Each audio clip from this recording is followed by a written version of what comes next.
Kaya pala ganito ang naging resulta ng kapalaran ko. Kasi alam ng Diyos na kaya ko. Sa edad kong to, napagod na akong magmadali. Kaya lahat ng ginagawa ko ngayon, ini-enjoy ko na lang. Siguro sa dami na rin ng aking pinagdaanan, napagtanto ko na ang buhay ay mas malawak at mas mahiwaga pa sa mga problemang dumarating sa buhay natin. Tumatanda na tayo, baka sa kakahabol natin sa masagana at maayos na buhay, ay hindi na natin na-enjoy ang buhay. Baka nabubuhay na lang tayo dahil nape-pressure tayo sa sasabihin ng ibang tao.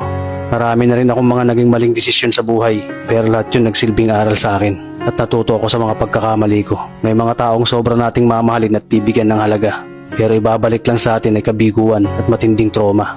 Kaya wag nating lilingunin ng mga taong tulad nila, dahil mas payapa kapag hindi ka na interesadong malaman pa kung ano pang balita sa kanila. At wag mong idepende ang sarili mo sa kahit kanino.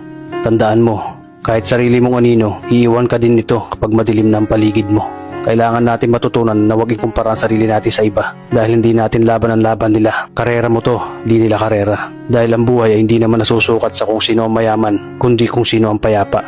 Kaya galingan mo lang palagi tol, dahil napakaraming tao mapanghusga, hihilahin ka pababa. At lagi mo tong tatandaan.